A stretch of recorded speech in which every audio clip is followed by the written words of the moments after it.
She walked into a $340 million boardroom wearing nothing but an apron, and the most powerful man in Manhattan finally looked up. Not because she lost her mind, not because she had nothing left to lose, but because 3 months of invisibility had taught her one brutal truth. Sometimes the only way to be seen is to make them unable to look away. This is the story of Amara Ellison, the woman who stopped an empire, saved a billionaire, and didn't even know it. Drop a comment with your city. Let's see how far this story travels. Hit like and stay until the end, because nothing here is what it looks like. The elevator opened at 5:14 in the morning, and Amara Ellison stepped out into darkness. Not the romantic kind. Not the peaceful, pre-dawn stillness that people described in novels. This was the dark of fluorescent lights that hadn't flickered on yet, of janitors who had already come and gone, of a building that belonged to men in suits who wouldn't arrive for another 3 hours and didn't think about what happened before they did. Amara moved through it the way she always moved, quietly, efficiently, without expecting anyone to hold a door or say her name. She was 31 years old. She had calluses on both hands from knife work, a burn scar the length of her thumb on her left forearm from her second week on the job, and a food science degree from Cornell that nobody on the 38th floor had ever asked about. She wore her chef's whites pressed sharp. She kept her locks pinned back with a clip her mother had given her. She carried 2 canvas bags, one with fresh herbs she'd picked up from a pre-dawn market in the Bronx, the other with specialty coffee beans she'd sourced herself because the executives didn't know the difference, but she did. And that mattered to her even when nothing else did. The kitchen on the 38th floor of Voss Capital Group was, by any objective measure, extraordinary.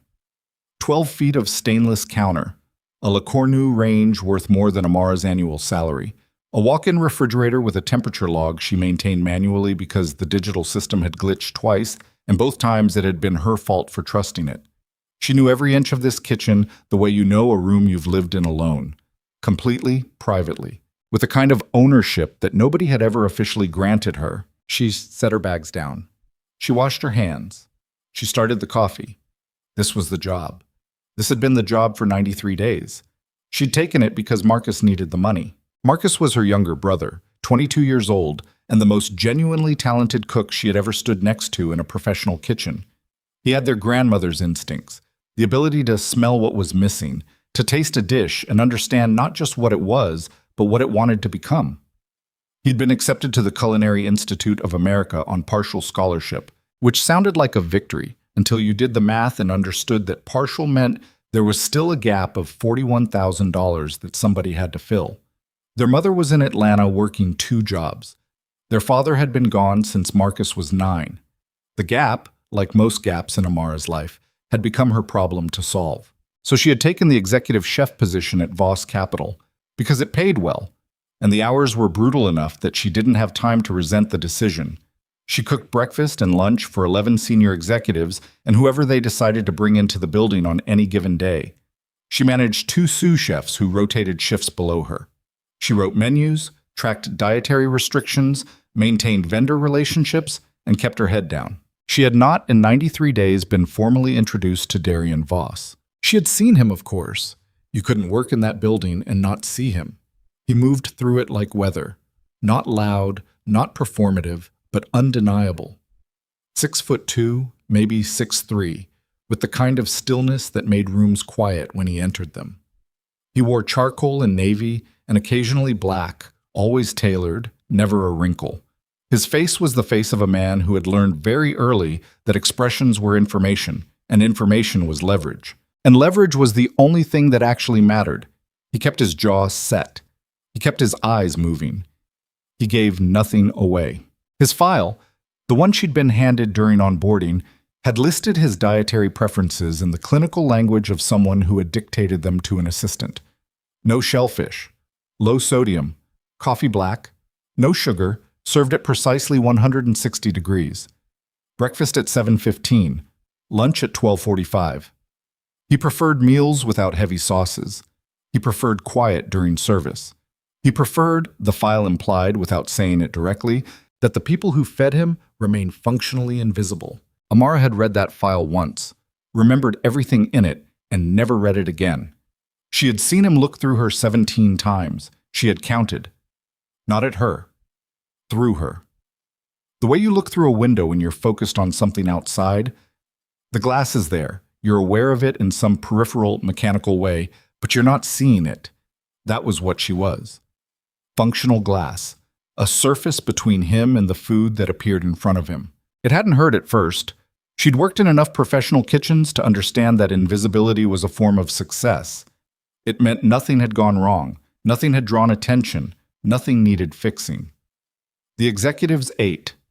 They made comments to each other about the food. Good comments, she knew, because she'd overheard them without meaning to, in corridors and elevator lobbies where voices carried further than people expected.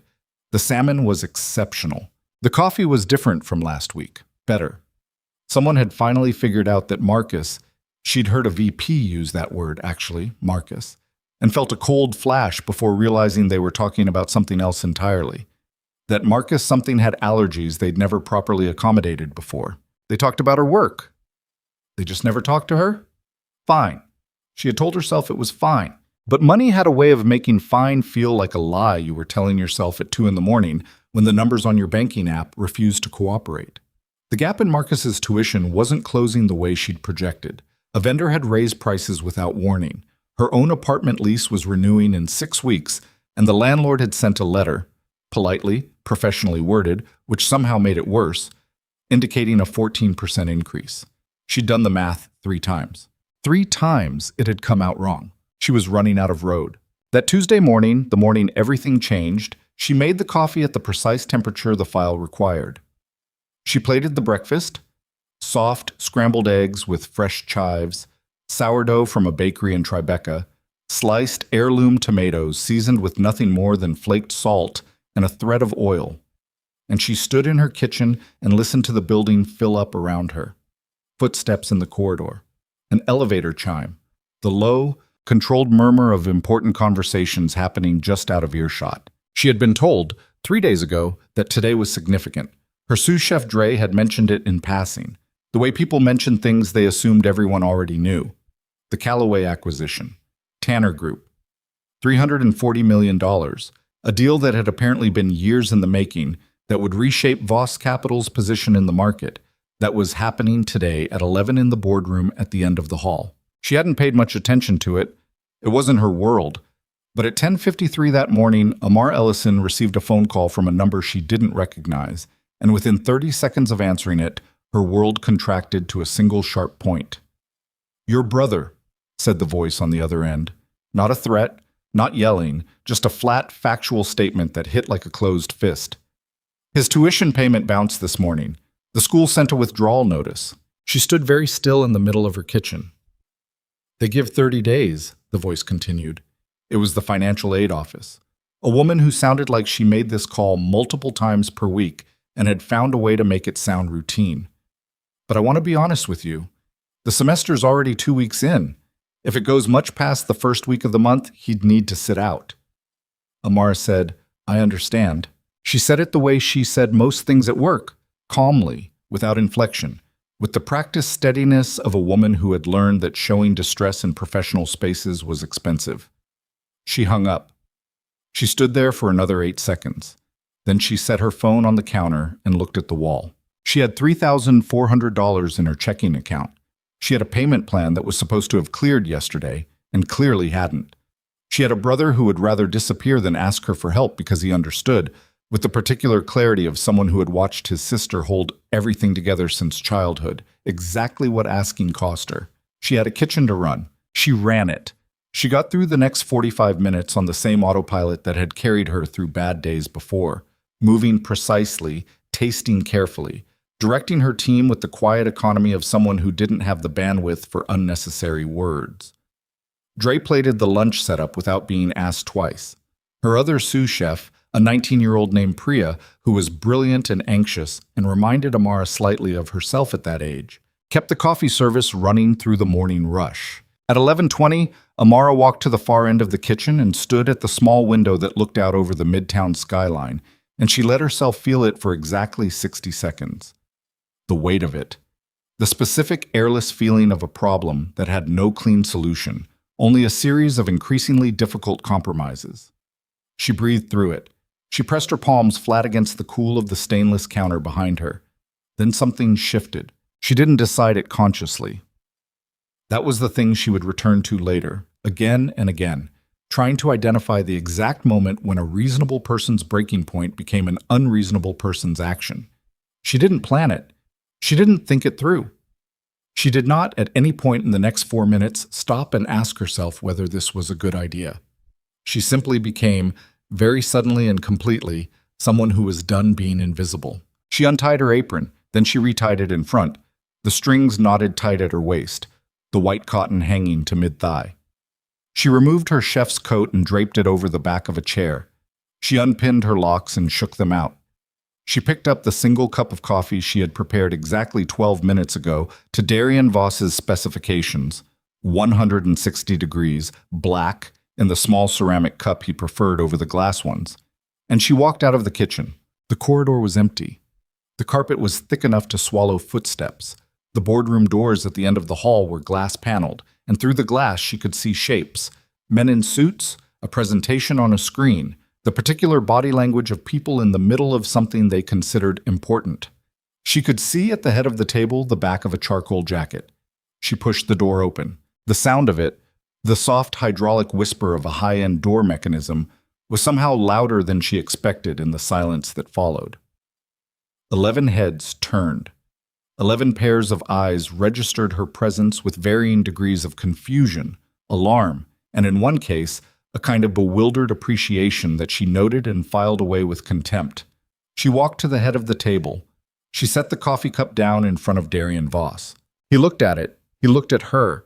And for the first time in 93 days, those eyes, dark brown, precise, completely unreadable, actually landed on her face and stayed there. "Your coffee," she said. 160, black.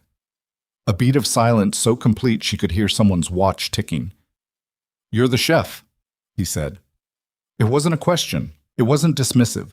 It was a man recalibrating rapidly, in a way that he was trying not to let show and mostly failing. "Amara Ellison," she said. "Executive chef. 38th floor.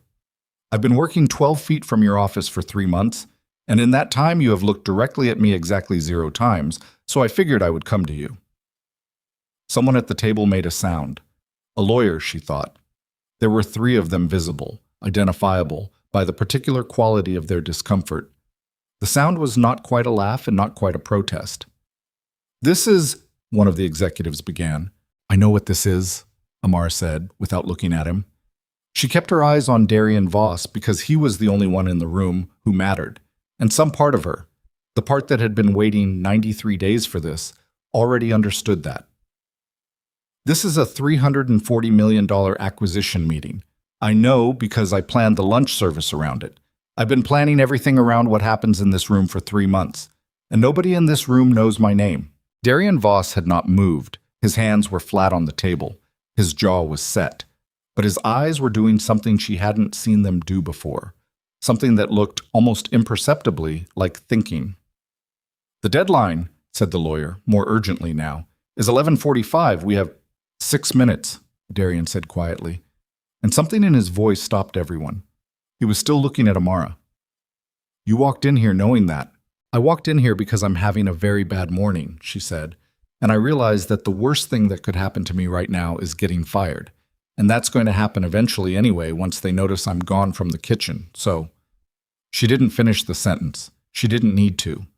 On the wall screen behind the table, a clock display ticked over, 11:43. The lead attorney from the opposing team, she could tell him by his suit, which was a different cut from the Voss Capital lawyers, stood up from his chair.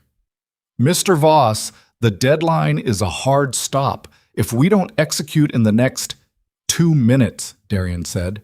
He still hadn't looked away from Amara. The clock moved. 11:44. "Mr. Voss," the other attorney's voice had found its edge. "This is not..." "I see you," Darian said, quietly, directly, not to the attorney.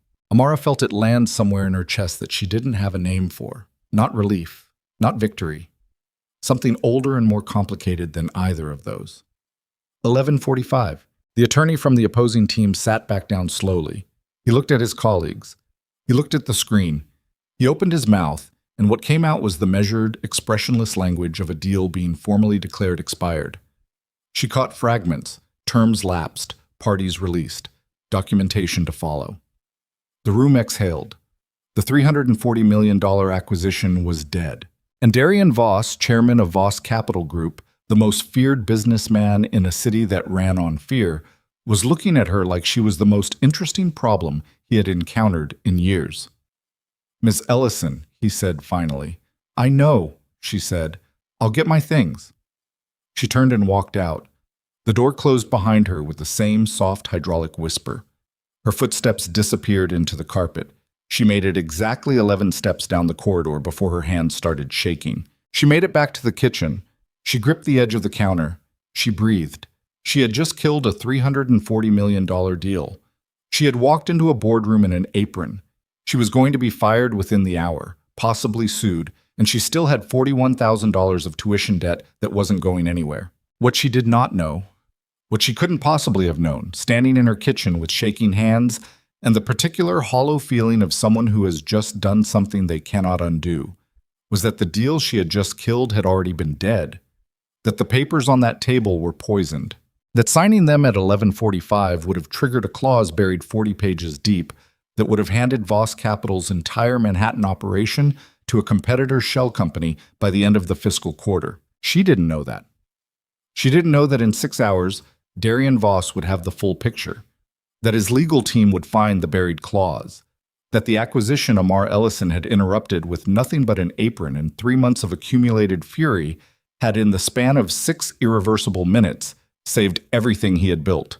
She didn't know any of it. She just stood in her kitchen and waited to be fired. She waited for 2 hours. Nobody came. The termination notice she expected never arrived that day.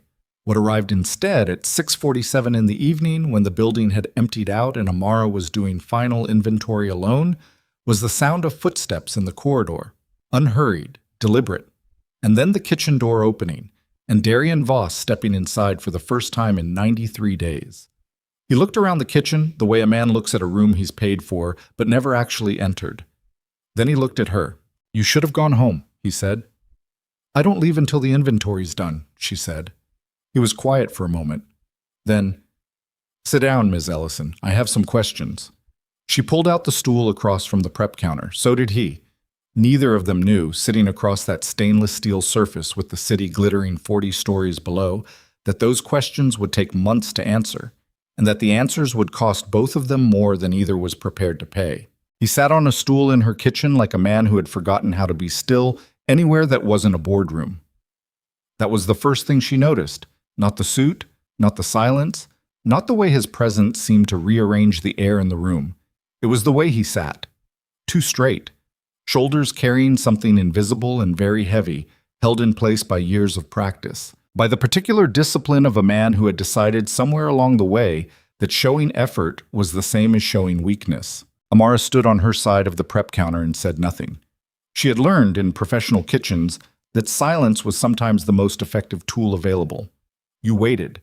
You let the other person fill the space. People almost always did. Darian Voss did not.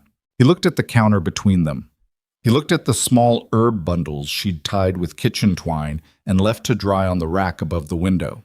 He looked at everything in the kitchen except her face, and she had the distinct impression this was not because he was avoiding her, but because he was cataloging, the way a man does when he enters a room and immediately begins understanding it. "How long does it take," he said finally, "to prep this kitchen in the morning?" It wasn't the question she expected. 40 minutes, she said. "If nothing goes wrong." Something usually goes wrong. Something always goes wrong. He nodded once, the small, tight nod of a man filing information. Then he looked at her directly, and she remembered the sensation from the boardroom. Being actually seen, not processed, not categorized, but seen. And she made herself hold it without flinching. "I'm not going to fire you," he said. "I know," she said. "If you were going to fire me, someone would have come down here 4 hours ago." Something moved across his face. Not quite a smile. Too controlled for that, but the muscles around his jaw shifted in a way that suggested the machinery of his expression was under slightly more pressure than usual. You killed my acquisition, he said. Your acquisition was already dead. You just didn't know it yet. The words came out before she decided to say them. She watched his eyes sharpen. Excuse me. She hadn't meant to say it. She didn't know where it came from. Some half-heard fragment from the corridor that morning, a remark between two men in suits who'd been arguing near the elevator bank at 7:15, whose voices had drifted into the kitchen in pieces she hadn't consciously assembled until this moment. But she'd said it, and she couldn't unsay it. And Darian Voss was looking at her with the full weight of his attention now, which was a different thing entirely from being looked at. Explain that, he said. It wasn't a request. I don't know specifics, she said carefully. I know what I heard. Tell me what you heard. She told him. Not much. A name she didn't recognize, Tanner, which she knew was the other side of the deal. The phrase something in the terms that was said the way people say things when they've discovered a problem and haven't decided yet whether to report it or bury it. The specific loaded silence that followed it, the kind of silence that meant the two men having the conversation knew they were saying something they shouldn't. She watched him process it. He was good at not reacting. Exceptional, actually. She could see the control it required, the small, sustained effort of keeping his face neutral while his brain was clearly moving fast behind it. He was quiet for almost 30 seconds. In her experience, men with power were rarely quiet for 30 seconds. They filled silence with authority as a reflex. This one sat in it like he'd built a house there. You didn't think to mention this earlier, he said. I mentioned it exactly as soon as I understood it, she said, which was 30 seconds ago when you said the word acquisition out loud and something clicked. Another pause. Longer. All right, he said. All right, all right. He stood up from the stool.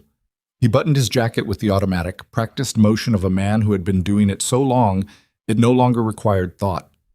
He looked at her one more time, and there was something in it she couldn't name. Not gratitude, not quite, but something in the same neighborhood. Something that acknowledged weight. Finish your inventory, Ms. Ellison. You're not fired. He walked out. The door didn't slam. It closed the same way it always did. Quietly, completely, without making a statement. She stood in the empty kitchen for a long moment, her hands pressed flat on the counter, and thought about what had just happened with the particular bewildered clarity of someone who had braced for impact and felt the car stop 6 inches from the wall. She finished the inventory. She went home. She called Marcus and told him the payment issue was going to be handled, that he shouldn't worry, that she had it covered. She didn't know, technically speaking, that this was true, but she said it like it was, and Marcus said okay with the careful relief of someone who needed to believe her badly enough not to ask questions. And after they hung up, Amara sat on the edge of her bed in her apartment in the Bronx and stared at the ceiling and thought, for the first time in a long time, about what it meant to be genuinely, completely alone in a problem. She fell asleep with her jacket still on. The next morning, she arrived at 4:58. The lights came on the way they always did. The coffee started. The world reset.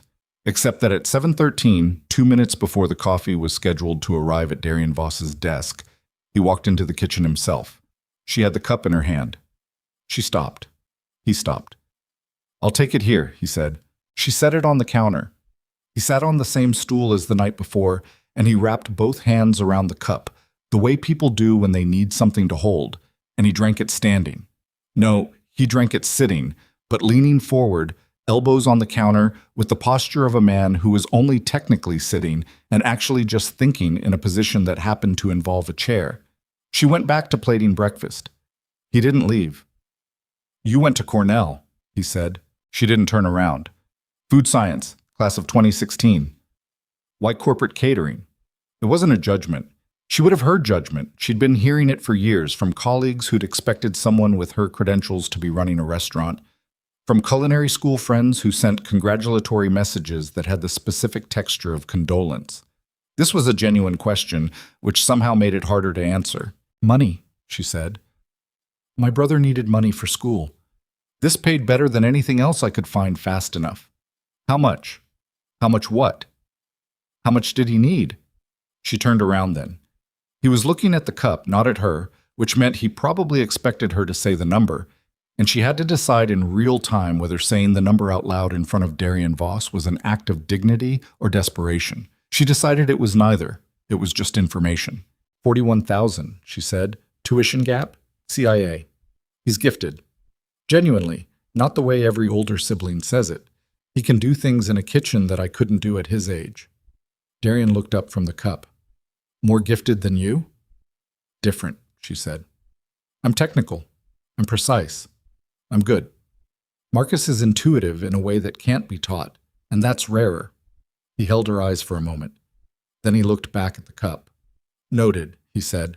She didn't know what to do with that word. She turned back to the stove. He came back to the kitchen the next morning, and the morning after that. It didn't announce itself as a pattern.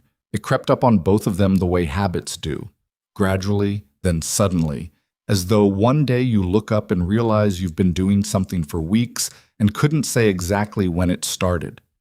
He would appear at 7, sometimes 7:10, and sit at the counter with the coffee she always had ready without being asked, and they would talk. Not always. Not every day. Some mornings he sat in silence and she cooked in silence, and the kitchen held it without any awkwardness, which she recognized later as the first real sign that something between them had shifted. When they did talk, it wasn't what she expected. He didn't ask about the food. He asked about process, about decision-making under pressure. How do you know when a dish is done? How do you recover when something fails mid-service? How do you maintain quality when everything is moving too fast? She answered honestly, using the specific language of cooking that most people outside professional kitchens had never encountered, and she watched him listen with the focused, lateral attention of a man who was always extracting transferable principles from whatever he heard. It's the same in acquisitions, he said one morning, which was the closest he ever came to talking about his own work, at least at first. The moment of no return. You can feel it before you can prove it. What does it feel like? She said. He thought about it. Like stepping off a curb. There's a half second where you could still pull back. And you don't. And you don't. He paused. Usually because you've already committed in your head 3 steps earlier. She thought about the boardroom, about the 11 steps down the corridor with shaking hands. Yeah, she said. I know that feeling. He looked at her then with something that wasn't quite a smile and wasn't quite not one, and she looked back, and neither of them said anything for a moment that lasted a beat too long to be entirely professional. 3 weeks into this routine, Dre pulled her aside after morning service. You know people are talking, he said. He kept his voice low, in the careful register of someone who was telling her something because he was on her side, not because he was gossiping. Dre was 27 and had been in professional kitchens since he was 16, and he had the particular kind of loyalty that came from having worked alongside someone through hard services and bad days, and the specific misery of a health inspection. People can talk, she said. Amara. He said her name the way people say names when they need you to stop moving for a second. The man comes to your kitchen every morning. His assistant tried to get his calendar adjusted, and he refused. The VP of operations asked her why he was starting late 3 days in a row, and she didn't have an answer. He paused. People are drawing conclusions. People can draw whatever they want, she said, but she felt it land. The knowledge that what was happening between her and Darian in the kitchen was no longer as invisible as she'd assumed, that the building was noticing even if she and he had both, somehow, agreed without discussing it to keep it contained. I'm not telling you what to do, Dre said. I'm telling you that this building runs on information, and right now you're a piece of information that people are trying to read. She thought about that all day. She thought about it through the lunch service, through the afternoon prep, through the inventory she did while Dre and Priya broke down their stations. She thought about it on the train home, and in the 42 minutes she spent trying to fall asleep before finally giving up and sitting at her kitchen table with a notebook, writing out the food costs for the following week's menu, because that was the kind of problem that had an answer. She didn't change anything the next morning. He came at 7. She had the coffee ready. They talked about pressure, not emotional pressure, literally the pressure settings on the combi oven, which had been slightly off and was affecting her bread baking. And somehow from there they ended up talking about the kind of person you become when you spend years being responsible for things that belong to other people. His company, her family. The specific exhaustion of holding something up for so long that you couldn't remember what it felt like to put it down. Do you ever just... She stopped. What? Want to disappear for a while, not permanently, just She turned the coffee cup in her hands, long enough to breathe without it meaning something. He was quiet for a moment. "Every day," he said. It came out with a flatness that wasn't performance. It was the flatness of a truth that had been sitting unspoken for long enough that it had lost any drama it might have once had. She looked at him across the counter and felt, for the first time, the specific disorientation of realizing that a person you'd categorized was more complicated than the category. She had filed him under powerful men who do not see the people who serve them, and he was he remained, that in the structural sense, in the sense of what the building was and who owned it and what that meant. But he was also a man who came to a kitchen before sunrise and held a coffee cup with both hands, and admitted, without being asked, that he was tired in a way that had no simple fix. That was the morning she stopped thinking of him as the job, which was exactly when everything began to fall apart. It started small. A Thursday in the 5th week, when she arrived at 5 and found an email from Marcus that he'd sent at 2 in the morning. Not a crisis email. Marcus didn't write crisis emails. He'd absorbed too much of Amara's composure for that. But the subject line was just her name, Amara. Just that. And she knew before opening it that something had shifted. He'd overheard something, he wrote, in the financial aid office. His name mentioned in connection with a fund she'd never heard of, the Ellison Educational Trust, which wasn't a real thing as far as she knew, which had her own last name on it, which had been paying a supplemental amount toward his tuition that she had not authorized and did not recognize. The amount was $3,000 per semester. It had been paid, according to the statement the financial aid office had accidentally printed and handed to him, thinking it was something else, for 2 semesters already, before they met, before the boardroom, before Amara had ever stood in a kitchen 40 stories above Midtown and waited for a man to look at her. She read the email 3 times. She set her phone down. She picked it up and read it again. The number, the name, the timing. She stood very still in the middle of her kitchen and thought about a man who had said, the first morning he walked in, that he had noted the gap between what she was and what this job required of her, who came every morning with a precision that looked like habit but might have been intention, who listened like a man collecting pieces of something he was building slowly, without announcing what it was. She thought about all of it. And then she thought about the fact that she was standing in his kitchen, inside his building, $41,000 better off than she should have been, and nobody had ever once mentioned it to her face. That was the moment the warmth she'd been allowing herself, carefully, guardedly, but allowing, curdled into something else. Something colder and more familiar. Something that had lived in her long before Darian Voss, planted there by years of being helped without being asked, protected without being consulted, decided about by people who believed their good intentions absolved them of the requirement to treat her like someone with the right to choose. She went upstairs. She plated breakfast with her hands and her training and the deep muscle memory of 10 years in professional kitchens. She did not shake. She did not cry. She moved with the precision of someone who had decided something but hadn't yet determined what to do with the decision. He came at 7:08. He sat at the stool. She put the coffee down. He looked at her face and knew immediately that something was wrong. And to his credit, or perhaps simply because he was the man he was, he didn't pretend he didn't see it. "What happened?" he said. "The Ellison Educational Trust," she said. He held absolutely still. It was the stillest she had ever seen him, and she had cataloged his stillness for weeks. And this was different. This was the stillness of a man who had been waiting for a specific door to open, who had perhaps hoped it wouldn't, who was now standing on the other side of it and making decisions about what to say in real time. "Marcus got a statement," she said. "He's been receiving supplemental payments, 2 semesters, since before this job." Her voice was steady. She'd made it steady on purpose. And it cost her something to hold it there. "I want to know why." "Amara, don't."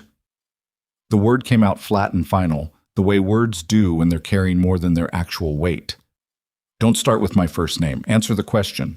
He looked at her across the stainless counter. The city was just starting outside. She could hear the faint, distant sounds of it beginning, the structural hum of a place that never fully slept but did go quiet in the hours before 5. In the kitchen, it was just them and the light and the fact that something had been true for a long time that she hadn't known. "I looked into your background before we hired you," he said. "Standard.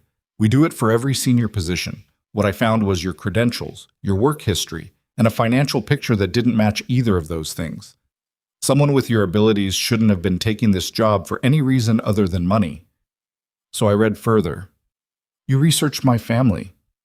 I researched the context. That's the same thing. He didn't argue that. Marcus's program came up. The gap. He stopped. Something moved in his jaw. I set up the trust through a separate structure so it wouldn't be traceable to Voss Capital. Why? Because you would have refused it. The accuracy of that hit her somewhere raw and unprotected, which made her angrier, because being known was supposed to feel good, and right now it felt like a violation. You made a decision about what I would do and acted on it without asking me. Yes. You decided what was good for my family without telling me. Yes. And then you brought me up here, and you came to my kitchen every morning, and you talked to me like I was a person you were getting to know, and this was already going on. Yes. His voice was level, not defensive, not apologetic.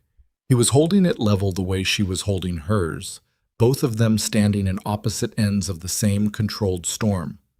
I'm not going to tell you that was wrong because I'd do it again. Marcus is talented and the gap was real, and you were going to run yourself into the ground trying to close it alone. That was mine to do, she said. Mine, not yours. I know. Then why? Because I could. He said it without arrogance, which was somehow worse. He said it the way people say things that are simply plainly true and that they have made their peace with. Because I saw what was happening and I was in a position to address it. And I did. That's all it was. That's all it was, she repeated. Her voice didn't break. She wouldn't let it, but something at the back of her throat tightened in a way that she had to breathe through carefully. Do you understand how that sounds? From where I'm standing, that sounds like a man who bought a piece of someone's life and then walked into their kitchen every morning and pretended it was a conversation between equals. The words hit him. She saw it. The slight constriction around his eyes, the way his hands, flat on the counter, pressed down a fraction harder. That's not what I know what you meant, she said. I'm telling you what it is. The silence after that was different from all the other silences they'd shared in this kitchen. Those silences had been comfortable, or at least manageable. This one had edges. It sat between them like something broken that neither of them knew how to pick up without cutting themselves. She looked at him across the counter. He looked back. Neither of them moved. I need you to cancel the trust, she said. Amara, cancel it. Whatever's already been paid, I'll figure out how to address that, but no more. It's not a discussion, she said. It's what I'm asking. The one thing I'm asking. He held her gaze for a long moment. His jaw was set. She could see him working through it. The particular, visible effort of a man confronting the boundary of his own authority. The point where control ended and someone else's will began, which was not a point he was accustomed to encountering. All right, he said finally. Thank you. She picked up her knife and turned back to the cutting board, and she heard him stand from the stool, and she heard the soft sound of him buttoning his jacket, and she focused on the board and breathed through it and did not turn around. The door opened. For what it's worth, he said from the doorway. She didn't look up. I noticed you long before I could justify doing anything about it. The trust wasn't about control. It was... He stopped. A pause long enough that she could hear him choosing between several versions of the next sentence. It was the only thing I could do from where I was standing. She kept her eyes on the board. She heard the door close. She stood there with the knife in her hand and the city coming alive outside and the quiet of the kitchen around her, and she felt something she didn't have a clean word for. A mixture of fury and grief, and the strange, disorienting sensation of being genuinely, carefully, wrongly loved in a way that asked nothing back except that she accept it. She couldn't decide if that was beautiful or devastating. In 3 weeks, she would find out it was neither. In 3 weeks, she would receive a termination notice slipped under the kitchen door at 5:47 in the morning, unsigned, with 2 weeks of severance and no explanation. And she would stand in that kitchen with the paper in her hand and understand, with the particular clarity of someone who has spent years learning to read rooms and people and the silences between words, that Darian Voss had not discarded her. He had decided something, made a decision on her behalf, again, without asking. And this time, she would not know why. Not for a very long time. Not until a year had passed and she had built something of her own from the wreckage. Not until he walked through the door of what she'd built and sat down at her bar and waited, patient as a man who had made his peace with waiting for her to be ready to hear the truth. But that morning, 3 weeks away, she would not know any of that. She would just stand in the kitchen with the paper in her hand and feel the specific gutting weight of being let down by the one person she had, despite every instinct, begun to trust. The knife was still in her hand. She set it down carefully. She went back to work. The termination notice was printed on plain white paper. No letterhead, no signature, no explanation beyond 2 sentences that told her nothing she didn't already know how to read between. Her position had been eliminated effective immediately, and her severance would be processed within 5 business days.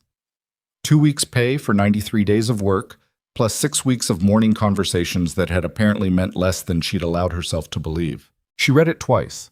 She folded it in thirds the way you fold something you intend to keep as evidence. She put it in the front pocket of her chef's coat, against her chest, where she could feel the paper edge every time she breathed. Then she finished prepping the breakfast service because there were 2 people depending on her to finish it, and the food didn't care about her feelings. Dre found her 20 minutes later. He came in at 5:55 on his usual schedule and stopped in the doorway when he saw her face, and Dre, who had worked in kitchens long enough to read a person's state from posture alone, said nothing for a full 10 seconds. "How bad?" he said finally. "It's done," she said. "I'm out today." He crossed the kitchen in 4 steps and took the cutting board from her hands with a firmness that was the closest thing to a hug the professional context allowed. "Go," he said. "I've got this." "Dre, I've got it." He held her eyes. "Go." She went. She walked down the corridor for the last time with her canvas bag over one shoulder and her chef's coat on because she hadn't thought to take it off, and the building was quiet still. Too early for most of the executives, the cleaning crew already gone, the vast corporate silence of a place that ran on money and power, and the invisible labor of people like her who showed up before anyone else and were gone before anyone noticed. She pressed the elevator button. She stood there. She did not cry. She had decided, somewhere around fold 2 of the termination notice, that she was not going to cry in this building because this building had already taken enough. The elevator opened. She got in. She went down. She was on the subway before 6:15, headed back to the Bronx in a car that was mostly empty at that hour, and she sat with her bag in her lap and her hands folded on top of it. And she looked at the window across from her where her reflection looked back, still in the chef's whites, locks down from where she'd unpinned them. The particular expression of a woman who was keeping something very compressed and very contained and was aware that the container had limits. She didn't call Marcus. She didn't call anyone. She went home. She changed her clothes. She made herself coffee with the beans she'd brought back from a vendor trip 2 weeks ago, and she sat at her kitchen table and opened her laptop and started looking at job listings. The way you do when you need your hands to be doing something useful because otherwise they might start shaking. She had 2 weeks of severance. She had $3,400 in checking. She had a lease renewal in 4 weeks that she still hadn't signed. She had a brother whose tuition was now, as far as she knew, dependent entirely on her again, because she had asked Darian to cancel the trust, and he had said, "All right," and she had believed him. She believed him about the trust. She was no longer sure what else she believed. The anger was clean at first, clarifying almost. The specific, focused anger of someone who has been wronged in a way that she could name and trace and understand. He had made decisions about her life without her consent. He had pulled her out of that life with 2 sentences on an unsigned piece of paper, no conversation, no explanation, no acknowledgement of what the last 6 weeks had been. He had, in the end, demonstrated exactly what she'd been afraid of from the beginning, that she was a variable in someone else's calculation, not a person in her own right. Clean, simple, righteous anger. It lasted 4 days. On the 5th day, she got a phone call from a number she didn't recognize. And she almost didn't answer it because she was in the middle of a job interview at a midtown hotel that was going adequately but not exceptionally. And her phone buzzed in her pocket 3 times before she silenced it. When she listened to the voicemail an hour later, standing outside the hotel in the January cold, with her coat pulled tight and her breath making small clouds in the air, The voice on the message was a woman she didn't know. Her name was Sandra Reeves. She said she was calling from the law offices of Reeves and Park on behalf of a client she was not at liberty to name. She said she had information relevant to Ms. Ellison's employment termination that Ms. Ellison might find useful, and that she was available at Miss Ellison's convenience. Amara stood on the sidewalk for a moment. The cold pressed against the back of her neck. Around her, Midtown moved with its usual purposeful indifference. People going places, cabs cutting lanes, the structural noise of a city that had no interest in anyone's particular crisis. She called back. Sandra Reeves answered on the second ring with the precise, unhurried manner of a lawyer who charged by the hour and had therefore learned to make every minute feel considered. "Ms. Ellison," she said, "thank you for calling back." "Who's your client?" Amara said. She was too cold and too tired for preamble. "I'm not able to share that at this time," Sandra said. "What I can tell you is that the information I have pertains to your termination from Voss Capital Group, and that it is my professional opinion that you should hear it before you make any decisions about your next steps." "What kind of information?" "The kind that changes the picture considerably," Sandra said. "Are you available to come in?" She went the next morning. The offices of Reeves and Park were in a building on Park Avenue that had the specific quiet confidence of money that didn't need to announce itself. Sandra Reeves was in her mid-40s, with the face of a woman who had spent 20 years in rooms where people lied to her and had consequently developed an expression of permanent calibrated skepticism that was not unkind. She shook Amara's hand. She offered coffee. She sat down across from her with a folder and said, without additional preamble, "What do you know about Caleb Morrow?" Amara thought. "Nothing. He's a senior partner at Tanner Group," Sandra said, "the company on the other side of the acquisition you interrupted last month." She said interrupted without emphasis, without any of the loaded weight the word could have carried, just cleanly, factually. "He's also been operating a secondary interest structure within Tanner for approximately 4 years that your former employer was not aware of when he entered acquisition negotiations." Amara looked at her. "What kind of secondary interest?" Sandra opened the folder. She turned it to face Amara and pushed it across the desk. The acquisition contract contained a clause, page 47, paragraph 9, that would have transferred operational control of Voss Capital's Manhattan holdings to a blind trust within 60 days of signing. The blind trust is owned at 2 removes by an entity incorporated in Delaware that Caleb Morrow controls. Amara looked at the document. She looked at the numbers. The legal language she didn't entirely follow but understood enough. She looked at the name at the end of the paper trail. "He was going to take the company," she said. "He was going to take the company," Sandra confirmed. "Everything Darian Voss has built in this city through one signature on a contract that his own legal team had reviewed and cleared, because the clause was embedded in language complex enough that 3 separate attorneys missed it." She paused. Until someone interrupted the signing. The room was very quiet. Outside, Park Avenue traffic moved like water past glass. "I stopped it by accident," Amara said. "Technically," Sandra said, "but the effect was the same." Amara sat with that for a moment. She had known, in the abstract, what she'd overheard in the corridor. The fragments of concern, the loaded silence between 2 men who'd discovered something wrong.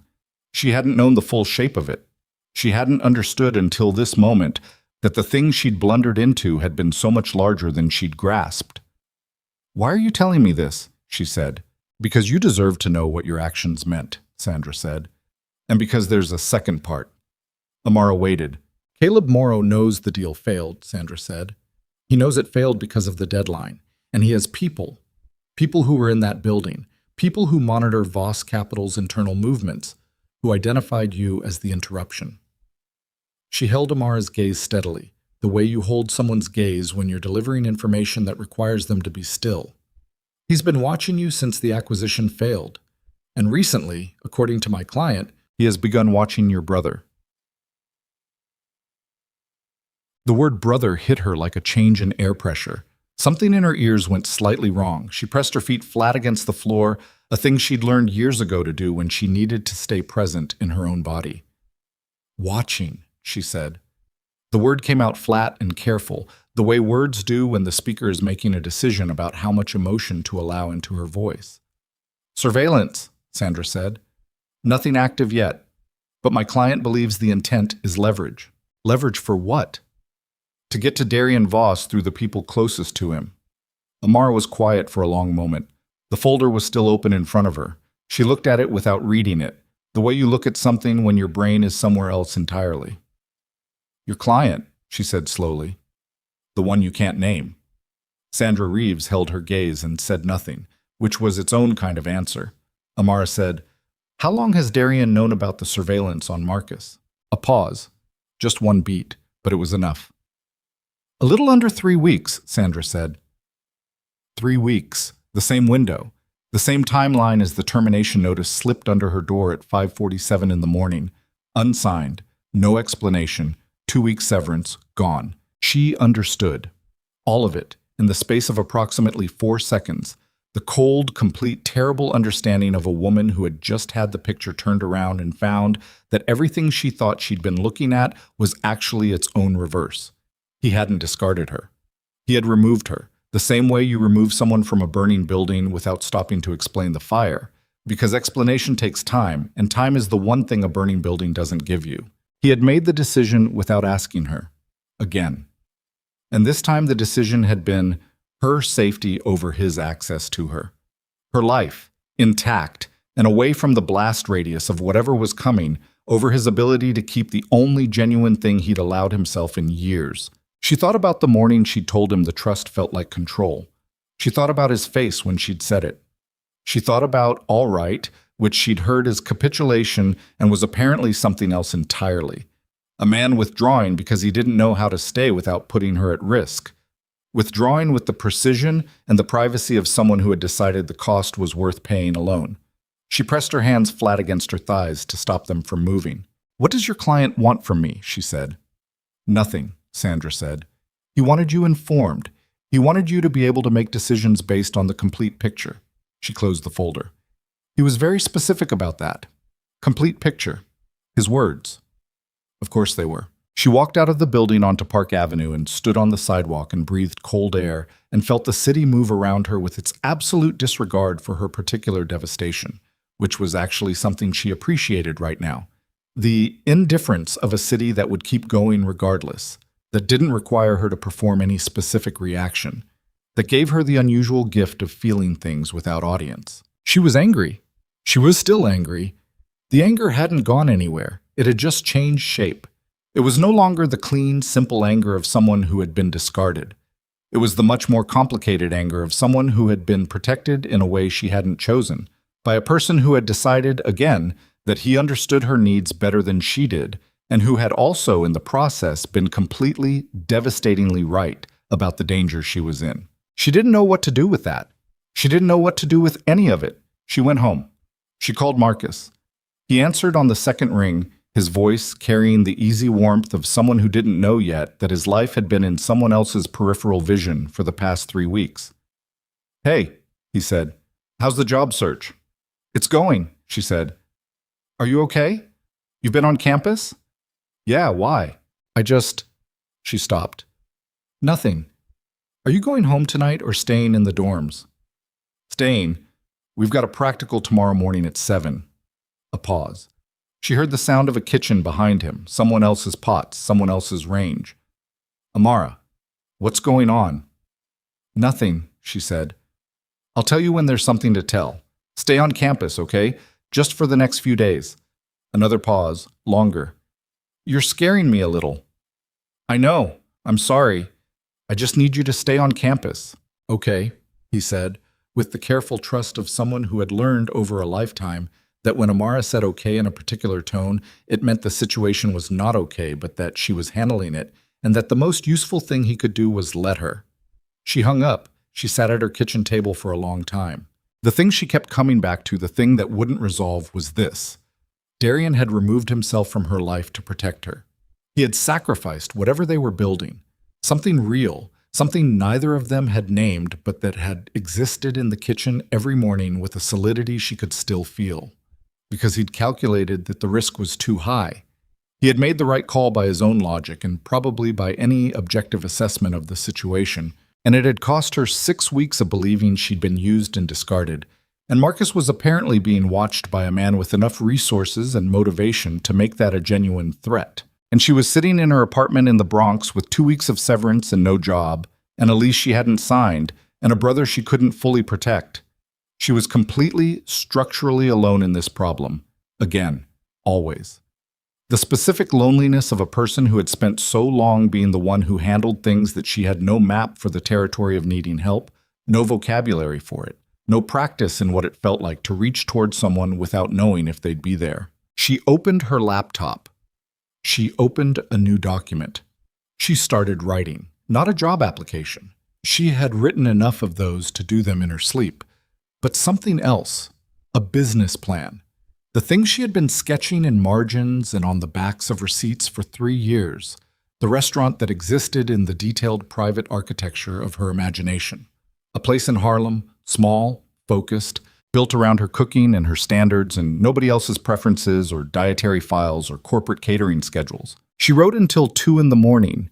She wrote with a focus that felt honestly like controlled rage. The energy of a woman who had nothing to channel the last 6 weeks into except forward motion, who had decided somewhere between Sandra Reeves' office and her kitchen table that she was done waiting for the world to make room for her. She was going to make her own room. What she didn't know, sitting there at 2 in the morning with her laptop and her anger and her 3-year-old dream taking shape in a Word document, was that Caleb Morrow's surveillance was not merely observation, that the photographs his people had been taking, Marcus on campus, Marcus at the market near the school, Marcus eating lunch in the courtyard, had been sent without her knowledge to an anonymous email address, that the anonymous email address would forward one of those photographs to her phone number in 11 days, a single image with no text attached, showing her brother walking to his car in a parking structure she recognized, taken from above and behind, at a distance that made it clinical and therefore more frightening than anything dramatic could have been. She didn't know that yet. She just wrote. She planned. She built something on paper that she intended to make real through whatever it cost her, which she understood was going to be considerable. Outside, the Bronx settled into its 3 a.m. quiet. Not silent, never silent, but reduced to its essential sounds, the ones that had been there before everything and would be there after. She worked through them with her headphones in and the document growing and the specific, steeled quality of a woman who has decided, not for the first time in her life, but perhaps more completely than ever before, that she belongs to herself. 11 days later, the photograph arrived. She was in the middle of a tasting session with a potential investor, a woman named Donna Kwan, who had backed 3 successful restaurants in the boroughs and who had the rare quality of listening to a pitch with her whole attention, when her phone vibrated on the table with a notification from a number that resolved, when she looked, to a string of digits that didn't match any format she recognized. She would normally have ignored it. She almost did. But something at the back of her neck, some animal, inarticulate awareness of wrongness, made her pick it up. The photograph loaded slowly on her screen. The parking structure. Marcus, from above. The particular angle of surveillance, removed, deliberate, patient. Donna Kwan said, "Miss Ellison?" Because Amara had gone completely still in the middle of her own sentence. Amara looked at the photograph. She looked at her investor. She looked at the door of the restaurant space they were sitting in, a vacant storefront in central Harlem that she had been 3 weeks into negotiating the lease for, that she had poured everything she had left into as a direction, a purpose, a proof that she existed on her own terms. She thought about what Sandra Reeves had told her. Leverage. To get to Darian Voss through the people closest to him. She thought about the fact that she was no longer working for Darian Voss, that she had been removed from that world, carefully, precisely, specifically to prevent this, that despite every precaution he had made on her behalf, she was sitting in a restaurant in Harlem looking at a photograph of her brother that someone had taken to remind her she was reachable. She thought about the termination notice folded in thirds, about the morning she'd stood in the kitchen with her hands on the counter and understood what his silence had meant too late to keep it from costing her everything. She looked at Donna Kwan and said, with a steadiness she was pulling from somewhere deep and not entirely willing, "I'm so sorry, I need to make one call, 2 minutes." She stepped outside. The Harlem street was bright and cold and indifferent. She dialed the number Sandra Reeves had given her and pressed the phone to her ear and listened to it ring and thought about what she was about to do. She was about to ask for help from the person she had the most complicated, unresolved, nowhere near finished feelings about in the world. She was about to reach toward someone without a map, without knowing if they'd be there, without any of the protective distance she'd built around herself since the morning a piece of unsigned paper had told her she no longer existed in his world. The line clicked. Sandra Reeves said, "Ms. Ellison." "Tell your client," Amara said, and her voice was flat and clear and absolutely steady, "that they just sent me a photograph of my brother." A pause. Short, controlled, but she caught the edge of something in it. Not surprise, exactly, but a shift. Recalibration. "I'll convey that," Sandra said. "Tell him I need a number," Amara said. "His number, not yours. His." Another pause. Longer. "I'll ask," Sandra said. "Tell him it's not a request," Amara said, and ended the call. She stood on the sidewalk outside the restaurant that was going to be hers. That was going to be hers regardless of what happened next. She had decided it the moment she opened the document at 2 a.m. and started building something that belonged to no one else. And she breathed cold air and felt the photograph on her phone like a bruise. And she understood with complete, unwelcome clarity that she had just crossed the last line between the life she had been trying to build away from Darian Voss and whatever came next. There was no more away. Morrow had made sure of that. She went back inside. She sat down across from Donna Kwan. She picked up her fork. "I'm sorry about that," she said. "Where were we?" Donna Kwan looked at her with the particular attention of a woman who had built her own career on reading rooms and people. She said quietly, "Are you all right?" "No," Amara said. It came out before she could filter it, which was new. She looked at Donna across the table and said it again, because apparently today was the day she stopped pretending. "No, but I will be. Can we keep going?" Donna held her gaze for a moment. Then she picked up her own fork and said, "Tell me about the menu for the first quarter," Amara told her. She held herself together with both hands, metaphorically, and she talked about food with the passion and precision that had always been the most honest thing about her. And in the back of her mind, she waited for a call back from a lawyer on Park Avenue, for a number she hadn't been given yet, for the next move in a situation she hadn't chosen and couldn't entirely control. She was still waiting when her phone buzzed 40 minutes later. Not Sandra Reeves' number. A different one. No name, just digits, and then a text that was 3 words long. 3 words. "When you're ready." She stared at it. The fork was in her hand. Donna Kwan was saying something about build-out timelines that Amara was not fully hearing. She read the 3 words again and felt them land somewhere past anger, past grief, past the months of complicated feelings she'd been carrying since a piece of unsigned paper had changed the shape of her life. They landed in something quieter and older than any of that. Something that had been there since a man had sat on a stool in her kitchen with a coffee cup in both hands and admitted, without performance, that he was tired. She put her phone face down on the table. She would not call it yet. She had a restaurant to build and a brother to protect, and a life that was going to be hers on her own terms before she let any of this back in. She had made that decision at 2 a.m, and she was keeping it, regardless of 3 words that hit her like a door opening in a wall she'd been pressing against for months. But she saved the number. She saved it under a name she wouldn't have admitted to anyone. Not Dre, not Marcus, not Donna Kwan sitting across from her with her reading glasses and her investor's patience. A name that said nothing except that she had not yet decided to let go of the possibility that this wasn't over. She saved it, and she turned her phone face down and she looked at Donna and said, "The first quarter menu is built around what's actually growing in this city between January and March, which is almost nothing, and that's the point." Donna smiled for the first time that afternoon. "Go on," she said. Amara went on. She built the restaurant in 8 months. Not easily, not cleanly, not without the kind of sustained, grinding effort that leaves marks on a person the way weather leaves marks on stone. Gradually, invisibly, until one day you look and the surface has changed and you can't point to a single moment when it happened. She signed the lease on the Harlem storefront 3 weeks after the tasting with Donna Kwan, who had written the first check with the particular decisiveness of a woman who had learned to trust her instincts about people over her instincts about spreadsheets. The check covered the build-out deposit and the first equipment purchases and approximately 4 months of the particular low-grade terror that came with having committed to something that could fail completely and publicly. She named it Ellison's. No subtitle, no explanation, just the name, in clean sans serif letters on a matte black sign above the door, because she had spent enough of her life explaining herself to rooms that weren't listening. She hired Dre as her sous chef. He said yes before she finished asking. He said yes the way people say yes to things they've been waiting to be asked, with a relief that suggested the question had arrived exactly when it was needed.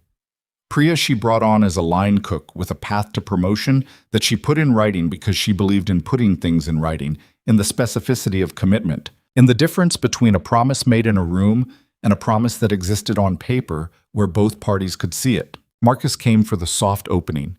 He stood in her kitchen, not the 38th floor, not anyone else's. And he tasted 3 dishes and looked at her over the rim of the bowl with an expression she hadn't seen on his face since they were children, since before their father left and the weight of everything shifted and settled onto her shoulders like something permanent. He looked at her like she had done something remarkable, which she supposed she had, and she felt it move through her in a way she didn't have words for and didn't try to find them. "It's you," he said, meaning the food, meaning the whole place, meaning this is what you actually are, when nobody's telling you what to be. "Yeah," she said. She did not tell him about the photograph. She had not told him about Caleb Morrow or Sandra Reeves or the 3 words she had saved in her phone under a name she still hadn't admitted to anyone. She had handled it the way she handled most threats, by making herself harder to reach, by staying aware, by keeping Marcus close to campus, and checking in daily with a casualness she'd perfected over years of not wanting him to feel like a burden she was managing. The surveillance had apparently stopped, or moved to a distance she couldn't detect.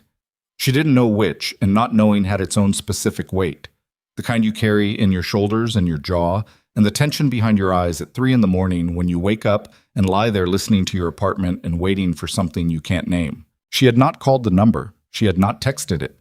She had looked at it 17 times. She knew because she kept track, the same way she'd once tracked how many times Darian Voss had looked through her.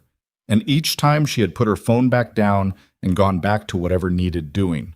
The restaurant needed doing. Marcus needed doing. Her own life, rebuilt from the specific rubble of the last year, needed doing. The number stayed saved. She stayed silent until the night of the 4th month of operation, when Ellison's had settled into the comfortable, hard-earned rhythm of a restaurant that had found its footing. Not famous yet, not the kind of place that had lines around the block, but the kind of place that had regulars, which was a different and in some ways better thing, the kind of place where people came back because coming back felt like a choice they'd made for themselves. Until that night, when she came out of the kitchen at 10:47 to check on the last table and found Caleb Morrow sitting at the bar. She knew him from the photograph Sandra Reeves had shown her. 50-something, silver at his temples, with the face of a man who had spent decades in rooms where people wanted things from him and had consequently developed the specific, practiced ease of someone entirely comfortable with that dynamic. He was drinking whiskey. He had not, as far as she could tell, ordered food. He was simply there, in her restaurant, at 10:47 at night, with the particular quality of presence that said, "I know you know who I am, and I want you to know I know." Her hands were dry. That was the first thing she registered. That her hands, which she'd been wiping on her apron all night the way cooks did, were completely dry, and that this meant something about her body's response to what her eyes were seeing. Not sweat. The opposite. A stillness that went all the way in. She walked to the bar. She stood across from him with the counter between them, and she looked at him, and she said nothing. He looked back. He had the eyes of a man who was used to people being unable to hold his gaze. She held it. "Ms. Ellison," he said, "your food is apparently exceptional. I'm told the lamb is not to be missed." "We're closing," she said. "I know." He set his glass down. "I'll be brief." He said it the way people say things when they have no intention of being brief, when they've planned the conversation and know exactly how long it's going to take. "I want you to deliver a message. I'm not a messenger. You're someone Darian Voss will take a call from," he said, "which currently puts you in a fairly small category of people." "I haven't spoken to Darian Voss in 8 months. I know that too." He tilted his head slightly. which is why I'm here instead of somewhere more convenient. You're not connected to him officially anymore, but you're the closest thing to a vulnerability he has left. And I think you know that, and I think he knows that, which is why I'm going to ask you to make one call and explain to him that the window he has to settle this quietly closes in 72 hours. The bar was empty except for them. Dre was in the back breaking down the kitchen. One of the servers was doing the last table's check. The restaurant was winding down around her with its familiar, comfortable sounds, and she stood in the middle of it with her hands dry and her heart doing something controlled and deliberate in her chest. "Settle what?" she said. "The matter of the acquisition," Morrow said. He said it mildly, which was more frightening than if he'd said it with weight. Specifically, my claim to the operational structure that was agreed to in principle before an unfortunate interruption.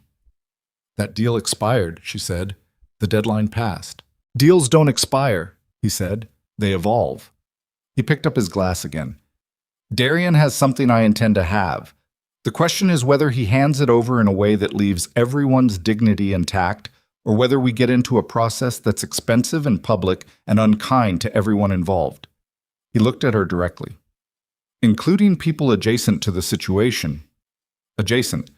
The word landed exactly where he intended it to. "You're threatening my brother," she said. It wasn't a question. "I'm describing a situation," he said. "What I'm asking is very simple. One phone call. You tell him the window. He decides what to do with the information." He stood from the bar stool and straightened his jacket with the unhurried ease of a man who had never once in his adult life been in a room where he didn't have the advantage.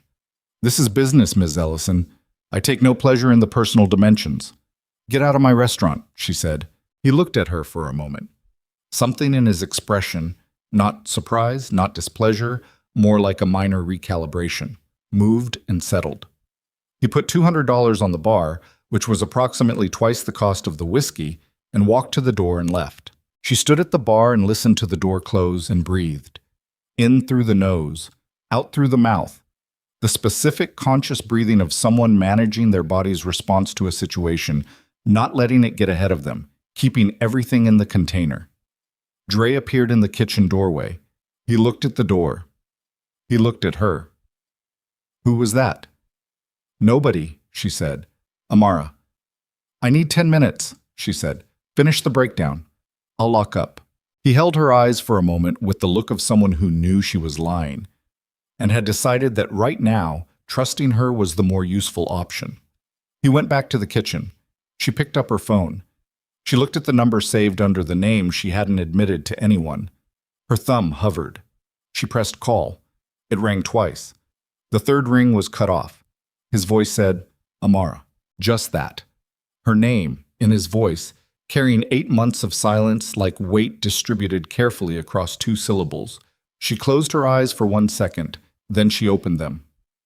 "Caleb Morrow was just in my restaurant," she said. "He says you have 72 hours. A pause, short, then, "Are you all right?" "I'm fine. Did you hear what I said?" "I heard you." His voice was level. He was doing the thing she remembered, keeping himself flat and controlled, but she could hear the effort of it now in a way she hadn't been able to before, the faint strain of something held very tightly. "Did he touch you?" "No, he drank whiskey and made implications." "Darian." She stopped. It was the first time she had said his name in 8 months, and it felt strange in her mouth, too familiar and too distant at the same time. "He mentioned Marcus." A silence, different from the others. "Where are you right now?" he said. "My restaurant. Dre's in the back." "Don't go home alone tonight." "I wasn't planning to," she said. "What is he going to do?" "Nothing," he said, and then with a precision that told her he was choosing between the version that protected her and the version that was true. "Nothing I'm not prepared for." "That's not an answer." "I know." She pressed her back against the bar and looked at the ceiling of her restaurant, the exposed beam she'd insisted on keeping, the pendant light she'd chosen herself, the whole space that was hers in a way nothing had been since she was too young to understand what ownership meant. She had built this. She had built it out of the wreckage of the last year and the savings of the years before, and the particular stubborn refusal to be the thing other people decided she was. And now a man in a good suit had walked into it and put his fingerprints on it, and she could feel them there, contaminating something she'd fought very hard to keep clean. "I want to know everything," she said. "Not the protected version, the true version. Whatever's happening with Morrow and what 72 hours means and what he's actually capable of." "Amara, I saved your company," she said. "By accident, yes. Stupidly, yes. I walked into that boardroom in an apron, and I killed his deal, and I did it without understanding what I was doing, and it cost me my job and 6 months of thinking you'd used me and thrown me away. I have earned," her voice stayed level, but barely, "the complete picture." A long silence. She heard him breathe. She heard, in that breath, the sound of a man deciding how much of himself to show, which was a decision she'd watched him make in the kitchen every morning for 6 weeks. And she knew what it looked like when he was about to stop performing. "He has a secondary filing," Darian said, "a legal instrument he constructed 18 months ago that argues the acquisition terms were breached by Voss Capital, not his side. It's frivolous. His own attorneys know it's frivolous. But frivolous things in the right courtroom with the right judge take time, and time is money. And he's betting I don't have the appetite for a 2-year legal process while he simultaneously moves against my operating licenses in 3 boroughs. Can he do that? He has people in positions who can make it difficult. Not impossible. Difficult and expensive and public." A pause. "The 72 hours is a deadline for me to enter a negotiation I have no intention of entering." "Why not just give him something?" she said. "Some piece of it. Make it go away." "Because the piece he wants isn't a piece," Darian said quietly. "It's the whole thing. You structured it that way deliberately. There is no partial settlement. You give him the inch he's asking for, and in 6 months it's a foot, and in 2 years it's everything." A pause. "I've seen this before. Different players, same structure." She absorbed that. "So what do you do in 72 hours? "I've been building a counterposition for 4 months, he said, "since Sandra Reeves told you about the surveillance." She went still. "You knew she told me." "I asked her to." "You—" She stopped. Breathed. "You sent me to Sandra Reeves." "I needed you to understand the full picture," he said, and she heard it. The echo of what she'd demanded tonight. Complete picture. His words. The same words, reaching back across 8 months. "I needed you to know why I made the decisions I made, and I needed you to know it from someone you'd believe, because you weren't in a place where you'd have believed it from me." She closed her eyes again. The bar was cool against her back. The restaurant made its quiet sounds around her. The distant clink of Dre's breakdown, the hum of the refrigeration unit, the structural breathing of a building at night.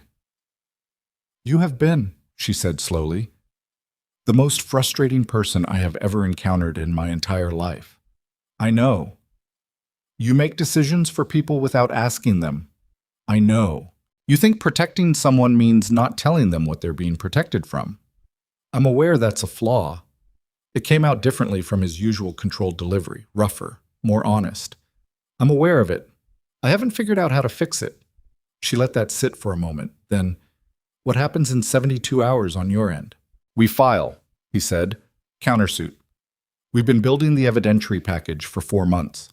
The original sabotaged acquisition, the buried clause, the shell company structure, his secondary filing, all of it. We file simultaneously with 3 regulatory bodies, and we let the process work." A pause. "It will be loud. It will be public. My name will be in every financial news outlet in the country for the next 6 months. And Morrow will retaliate through whatever channels he has left," Darian said, "which is why I need to know that you and Marcus are somewhere he can't reach you easily. I'm not leaving my restaurant. I'm not asking you to leave permanently." "I'm not leaving," she said again, and it came out with a flatness that she recognized from the boardroom, from the morning she'd walked in wearing an apron and said, "Your coffee, 160, black, with the specific quality of someone who has located the exact center of herself and is standing on it. This is mine. I built it. I'm not running from it because some man in a suit decided to make it a bargaining chip." A pause, longer than the others. "All right," he said. It sounded different from the last time he'd said it. Fuller, more grounded, less like acquiescence, and more like genuine agreement. "All right, then we need to talk about the next 72 hours. "Yes," she said. We do. In person. Another pause. She felt it. The weight of what she'd just said. The door she'd just opened. The 8 months of silence and distance and building something separate, collapsing into a single word. In person. Tell me where, he said. She looked around her restaurant, her kitchen, her name above the door in clean sans serif letters that asked nothing of anyone and needed no explanation. Here, she said, tomorrow, 6 a.m., before service. She hung up. She stood at the bar for another 30 seconds, breathing, letting the decision settle into something she could carry. Then she went back to the kitchen. Dre looked up from the station he was wiping down. He read her face with the precision of a man who had worked beside her for years. We okay? He said. We will be, she said. She picked up a cloth and started on the counter next to him because her hands needed to be doing something. I need you to come in at 5:30 tomorrow. 5:30? He looked at her sideways. That's before you usually get here. I know. He was quiet for a moment. This have anything to do with the nobody who left $200 for a glass of whiskey? Yeah. He nodded. He went back to wiping. I'll be here at 5:15, he said, which was his way of saying he was on her side and she didn't have to ask. She got home at midnight. She called Marcus. He answered half asleep, his voice carrying the blurred warmth of someone dragged back from the edge of sleep. And she told him she needed him to stay on campus for the next 4 days, that she would explain everything soon, that she just needed him to trust her for a little longer. He said, okay. He said, Amara. She said, I know. He said, okay again, and went back to sleep. She did not sleep. She sat at her kitchen table with her laptop and a notepad, and she wrote down everything she remembered from every conversation she'd had with Morrow, with Sandra Reeves, with Darian, in the precise clinical language she used for kitchen documentation, because that was the framework that worked for her. The one that turned chaos into something organized and legible and therefore manageable. She wrote until 4 a.m. Then she showered, dressed, and walked to the restaurant in the dark. Dre was there at 5:14, a cup of coffee in each hand, his coat still on, his expression the particular blend of loyalty and controlled concern that she had come to understand over years was what support actually looked like in people who had learned not to perform it. She took the coffee. She told him everything. He listened without interrupting, which was one of his rarest and most valuable qualities. He listened and he held his cup, and when she finished, he was quiet for about 15 seconds. So a billionaire is coming to your restaurant at 6 a.m., he said. Yes. And there's a guy named Morrow who has been watching Marcus and is using your restaurant as leverage in a corporate war. Yes. And He stopped, started again. How are you? She looked at him. I'm good, she said.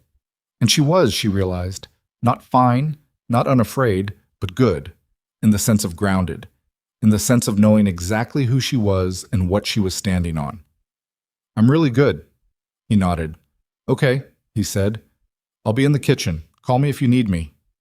He went to the kitchen. She unlocked the front door and turned on the lights over the bar and set up 2 coffees and waited. He came at 6:03. She saw him through the glass before he opened the door. No security, no driver visible, no corporate architecture. Just a man in a dark jacket standing on a Harlem sidewalk at 6 in the morning, looking at her name on the sign above the door with an expression she couldn't entirely read from inside. He opened the door. He came in. He stopped. He looked at the restaurant, at the exposed beam, the pendant lights, the careful, deliberate design of a space that was someone's complete and genuine self-made physical. And she watched him see it the way he'd once cataloged her kitchen on the 38th floor, except this was different. This wasn't cataloging. This was something she didn't have a name for, something in the particular quality of his attention that made the room feel held. You built this, he said. I built this, she said. He looked at her. 8 months in his face and in hers. The full weight of it, undeflected, both of them standing in the middle of it without flinching. Sit down, she said. We have 71 hours. He sat at the bar. She set the coffee in front of him. He wrapped both hands around it the way he always had, and she stood on the other side of the counter, and for a moment neither of them said anything, because some things required a moment of acknowledgement before they could be turned into logistics and plans. and the practical business of survival. Then she said, "Tell me everything." And he did. He told her things he had not told his attorneys, not because they were irrelevant to the legal strategy, but because they were personal. The origins of the Tanner deal, the pressure he'd been under when he entered it, the specific vulnerability that Morrow had identified and exploited with the patience of someone who had been watching for exactly the right crack. He told her about the 4 months of counter-preparation, the regulatory filings, the evidentiary structure. He told her about the 3 people in his organization he now knew, with certainty, had been feeding information to Morrow's side, one of whom had been with him for 9 years, which he said with the particular flatness of someone who has already processed the grief of it and arrived at the other side. She listened. She asked questions when she needed to. Sharp, specific questions about timelines and mechanisms and the points at which the plan could fail, because she had not survived the last year by accepting incomplete information from people who thought they were protecting her. He answered all of them without deflecting, which she noticed, and which cost her something in the wall she was still, technically, maintaining. At 7:15, Dre started the breakfast prep in the kitchen. The sounds of it, knife on board, water running, the range clicking to life, moved through the restaurant with their familiar grounding rhythm. "There's a problem," Darian said, looking at his notes. He'd pulled a small leather notebook from his jacket, the kind of analog detail that surprised her every time she remembered he had them. "Morrow has a contact at the Harlem Business Licensing Office. Not a decision maker, but someone who can introduce friction into a renewal process. Your license comes up for annual review in 11 days, she said. He looked up. "You knew." "I know everything about my restaurant," she said. He held her eyes. "He can't block it," he said.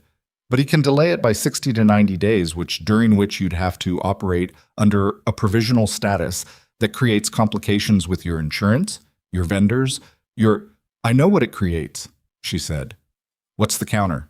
"I have a contact at the city level," he said. "Someone who can expedite the review and put it in front of a different officer before Morrow's person gets access to it. But it requires me to use a relationship I've been holding in reserve for something else, and it has to happen in the next 24 hours. She looked at him. "Use it," she said. "Amara, use it." She said it the same way she'd said, "I'm not leaving." From the center, from the place that had no give left in it. "This is my restaurant. I'm not losing it to friction from a man who's never cooked a meal in his life. Use the contact." He looked at her for a moment with that expression she still didn't have a name for. The one that had been in his face the morning he walked into her kitchen at 6 a.m. 8 months ago and said you should have gone home. The one that had something behind the controlled surface that she hadn't been willing to identify, because identifying it required her to decide what to do with it. He picked up his phone. He made the call in front of her, which she understood was intentional. No more decisions made in private. No more protection extended without witness. He spoke for 4 minutes in the precise, authoritative shorthand of someone calling in something real, something that cost. And he ended the call and put his phone down and looked at her. "Done," he said. "Thank you," she said. They held that for a moment. Then his phone lit up on the bar. He looked at the screen. Something in his face changed. Not dramatically, but she was watching carefully enough to catch it, the way you catch weather in the quality of light before it arrives. His jaw set differently. His hands, around the coffee cup, pressed in a fraction harder. "What?" she said. He turned the phone to show her. It was a news alert from a financial wire service. 3 lines. The headline was about Voss Capital Group. The secondary line referenced a regulatory inquiry. The third line had Darian's name and, in the same breath, hers. Her name. In a financial news wire. At 7:23 in the morning. Morrow hadn't waited 72 hours. He'd moved overnight. He'd planted something. A story. A tip. A strategically timed leak. And now it was out there in the world with her name attached to it, making her part of the story in the most public and least accurate way possible.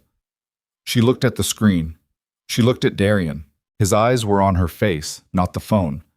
Watching her reaction with the focused attention of someone trying to determine in real time what the next 6 minutes required of him. She was very still. Her hands were on the bar. Her breath was even. "How bad?" she said. "Manageable," he said. "But it means we move now, not in 71 hours. We file today." He paused. All of it. Today. Then file, she said. If we file today, it goes loud immediately, he said. Your name will be... I know what it means. She looked at him directly. I have my name on the sign above the door of this restaurant. It's already out there. File. He looked at her for a long moment with that unnameable expression, and she looked back, and the restaurant held them both in the quiet before service, with the sounds of Dre's kitchen behind them and the Harlem street coming alive outside the windows. And she thought about the boardroom, about the apron, about 17 times looking through her, and one time not. He picked up his phone and made the second call. She turned and walked to her kitchen door and pushed it open and said, Dre, we're going to have a busy day. Let's get ahead of it. Dre looked up from the board. He read her face. He said, How many covers you thinking? All of them, she said. She tied her apron. She picked up her knife. Behind her, through the kitchen door, she could hear Darian's voice, low, controlled, certain, delivering the words that were going to send everything into motion, the legal strike that would either end this or escalate it into something none of them could fully predict. Her hands were steady. They were always steady when she was cooking. She started the prep and breathed through the particular, clarifying terror of a person who has committed completely, who has burned the last road back, who is standing in the exact center of everything they have built and refusing, with everything they have, to move. The service bell above the restaurant door chimed as the first customer of the morning tried the handle and found it unlocked 20 minutes before she'd planned to open, and she heard Dre call out from the pass, We ready? And she looked at the board, at the mise en place, at the kitchen that was hers, and she called back, We're ready. Outside, the story was already moving. The filing was going through. Morrow was reading his phone somewhere in a building that was not this one, recalibrating, planning his next move with the patience of a man who had been doing this for decades, and believed, with the settled confidence of the chronically unchallenged, that he had already won. He did not know the woman who had walked into a boardroom in an apron. He did not know what she was made of, or how long she had been making herself stronger in the specific fire of being underestimated. He had looked at her name above the door of a restaurant and seen leverage. He had not seen what the name meant to the person who put it there. The kitchen came alive around her. The first ticket printed. She read it, called it, and moved. The story broke at 9:47 that morning. Not the filing. The filing was a legal document, dense and procedural, the kind of thing that moved through the world in the specific register of people who understood what they were reading. What broke at 9:47 was a piece on a financial news site that had clearly been fed the shape of the story without the substance of it, written with the particular confident inaccuracy of journalism that has a narrative and is looking for facts to dress it in. The headline used Amara's name. It used the word affair, which was not accurate and not relevant, and was precisely the word designed to attach to a woman's name and stay there regardless of what came after. She read it on her phone between the breakfast and lunch service, standing in the kitchen doorway with a cloth over her shoulder and sweat at the back of her neck from 2 hours of hard cooking. And she felt it the way you feel something that you knew was coming but couldn't fully prepare for. A cold, spreading recognition that moved from her eyes down through her chest and settled somewhere in her stomach like a stone. Dre appeared at her shoulder. He read the screen. She felt him reading it without looking at him. It's wrong, he said. I know. Everyone who matters knows it's wrong. I know. She put her phone in her apron pocket. Lunch service in 40 minutes. Let's move. He didn't push it. That was Dre. He knew the difference between a person who needed to talk and a person who needed to work, and he had known since the beginning that Amara's version of processing was motion, was the knife and the board and the heat of a range, was the specific full-body engagement of cooking that left no room for anything else to take up space. She worked the lunch service with everything she had. The restaurant was fuller than usual, 22 covers for a Tuesday, which was solid, which was good, which meant either that the story hadn't reached the neighborhood yet or that it had reached the neighborhood and people were curious, and she had decided, standing at her range with the first ticket printing, that she was not going to differentiate between those two categories of customer. Every plate went out the same. Every dish was what it was supposed to be. At 1:15, Donaquan came in and sat at the corner table she preferred and ordered the lamb, and when Amara came out of the kitchen between tickets, Donna waved her over. Sit, Donna said. I have service. 2 minutes. Sit. Amara sat. Donna looked at her across the table with the direct, unornamented gaze of a woman who had been in enough rooms where people were managing their image to recognize someone managing her survival instead. "How are you actually?" Donna said. "Holding," Amara said. "The piece is garbage," Donna said. "Anyone in this industry who reads it will know it in the first paragraph. The sourcing is invisible and the framing is vindictive." She paused. "That said, it will take time to stop circulating. A week, maybe 2. "I know. Your license review was expedited this morning," Donna said. "I got a call from the inspector's office. You're on for Thursday, different officer than originally assigned." She held Amara's eyes. "Someone moved quickly." Amara said nothing. "I'm not asking," Donna said. "I just want you to know I saw it, and that the investor community in this city is smaller than it looks, and Caleb Morrow has burned more people than he currently has allies. And the thing about burning people in a small community is that they remember." She picked up her fork. "Your food is still exceptional. Whatever else is happening, that's not going anywhere. Neither am I." Amara looked at her. She felt something she'd been keeping compressed all morning move upward slightly, press against the inside of her chest, and subside. "Thank you," she said. "Don't thank me," Donna said. "I'm a good investment and I know it." She cut into the lamb. "Go cook."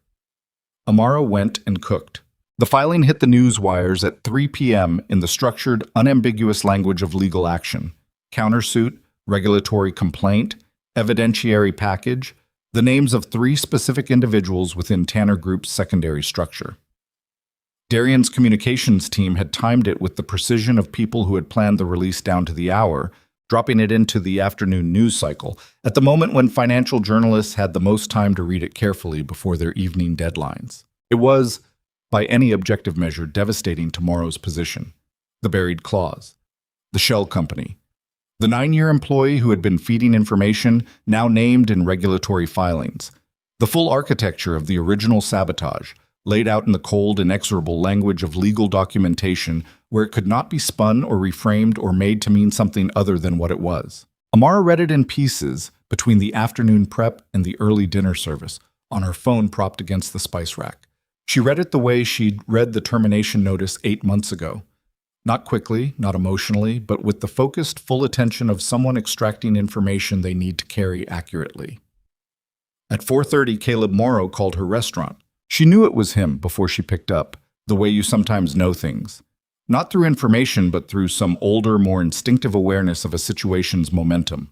She picked up the kitchen extension. She said nothing. "Miss Ellison," he said.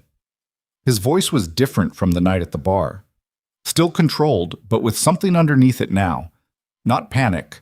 Morrow was not a man who panicked, but a kind of compressed recalibration, the sound of someone doing very rapid math. "I want you to know," he said, "that none of this was personal."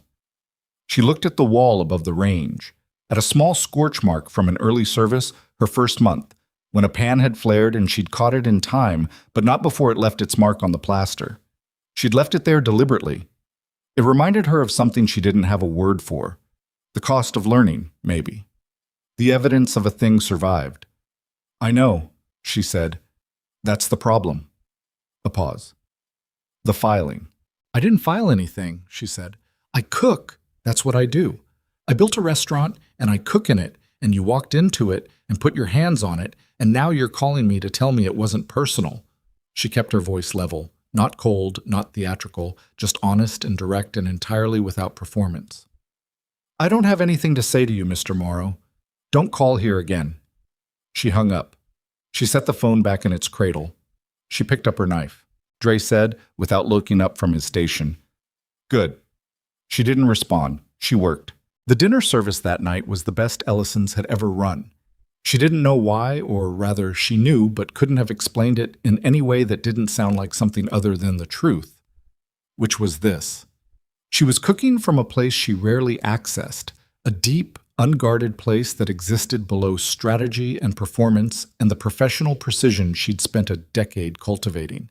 She was cooking the way Marcus cooked, intuitively, with the full weight of herself behind it, nothing held back. Table 7 sent a note out through the server. A woman who said she'd been eating in New York restaurants for 30 years and hadn't tasted a vegetable broth like that since a place in Lyon she'd been to in 1997. Table 4, a couple celebrating something they hadn't named, sat over their dessert for 45 minutes past the last service and left a tip that made Priya's eyes go wide when she counted it. At 10 p.m., after the last cover and the breakdown and the locking of the front door, Amara sat alone at the bar in the quiet of her closed restaurant and felt the day settle around her like something physical. The weight of it, the full texture of it, all 12 hours from 6 a.m. and Darian walking through the door to this moment, this silence, this room that was still here. She had expected to feel more, or differently. She wasn't sure which. What she felt was tired, in the specific cellular way of someone who has been running on controlled adrenaline for too many consecutive hours. And underneath the tiredness, something else. Something quieter and more permanent. Something that felt like ground. Like she was standing on something solid that had been there all along and that she had simply, finally, stopped moving long enough to feel. She heard the front door. She had locked it. She was certain she had locked it, but she heard it.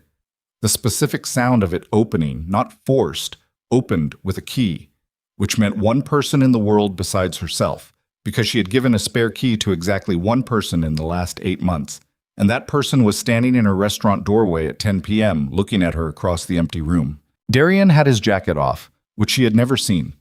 His sleeves were rolled to the elbow. He looked, for the first time since she'd known him, like a man who had run out of the particular energy it took to look like the person the world expected him to be. He looked like himself. She didn't know how she knew that, but she did. He walked to the bar. He sat down 2 stools from her, leaving a gap, because he was still, despite everything, a man who understood the importance of the space between things. He put his hands flat on the bar. He looked at the counter. "It's done," he said. "I know. I read the evening update. Morrow's people reached out to my attorneys at 7 p.m. They want to negotiate a settlement. Will you?" "No." He said it without heat, without satisfaction. Just flatly, the way you say a decision you've already made and made peace with. He used your brother. He put your name in a story designed to damage you. There's no settlement that addresses that, so there's no settlement. She looked at him. He was still looking at the counter. "That'll make it longer," she said. "Yes." "And louder." "Yes." "And you're okay with that?" He looked up then. His eyes were tired and direct and completely unguarded. What she had learned over the course of this year was the rarest thing about him. Not the intelligence, not the control, but the moments when the control came down and what was underneath it was just a person, human-scaled, carrying the weight of a life that had asked a great deal of him for a very long time. "I'm okay with it," he said. "Are you?" She thought about her name on the financial newswire. She thought about the article with the word affair in it, circulating through the internet with the patient, indifferent momentum of a thing that didn't care about accuracy. She thought about Donna Kwan saying a week, maybe 2, and about 30 years of New York restaurants and a table in Lyon in 1997. "Ask me in 2 weeks," she said. The corner of his mouth moved, not a full smile. She wasn't sure she'd ever seen him produce one of those, and she was starting to think she might like to. But the movement of something genuine pushing against the practiced stillness of his face. "I owe you an apology," he said. "You owe me several." "Yes." He nodded. "The trust. The termination. 8 months of letting you believe the worst of my motives because I couldn't figure out how to—" He stopped, pressed his hands flat against the bar, started again. "I've spent most of my adult life making decisions unilaterally. It's efficient. It gets things done. It's also," he looked at her directly, "a way of staying safe, and I know that. And I know that most of the decisions I made that involved you were as much about that as they were about protecting you." She looked at him. The restaurant was very quiet. Outside, Harlem had reached its late-night register. Not silent, never silent, but reduced to the sounds that lived below everything else. The deep, continuous breath of a neighborhood that had survived more than most and was still here. "Tell me about the trust," she said. "The real version. Not the version where you were just using resources you had available. Why?" He was quiet for a moment. His hands turned over on the bar. A small, involuntary motion. The first genuinely involuntary thing she'd ever seen him do. And then he said, "I noticed you the first week, not—" He stopped, started again. "I noticed your credentials first. the Cornell degree, the kitchen experience, the gap between what you were and what the job was. I read your file the way I read all personnel files, and then I read it again because it didn't make sense. People with your background don't take executive catering positions in corporate buildings unless something has gone wrong, and I wanted to understand what. So you researched my family, she said. Not angry, just clear. I researched your situation, he said. And when I found Marcus in the gap, He looked at the bar. I've had people in my life who needed things and didn't have them. Specific people early on before I had the means to do anything about it. And I've carried the specific weight of that, of being too late, of having the capacity arrive after the need. So when I found a need I could address, I addressed it. He looked up. That's the real version. It wasn't strategic.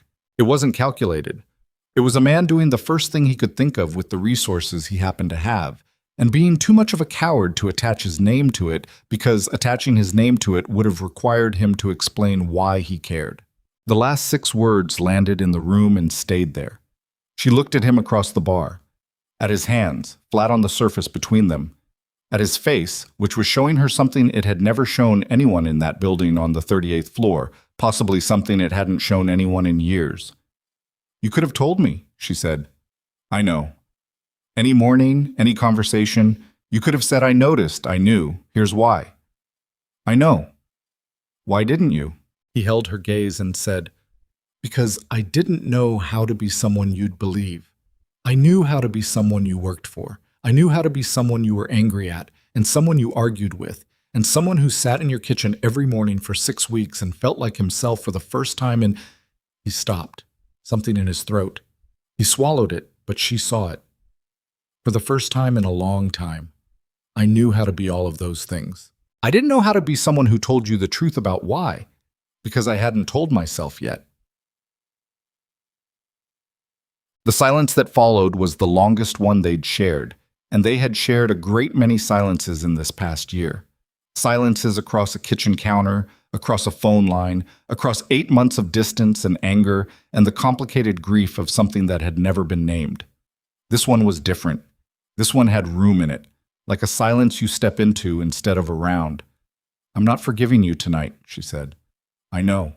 The trust, the termination, the decisions you made about my life without asking me, those things are real, and they cost me real things, and I don't do fast forgiveness.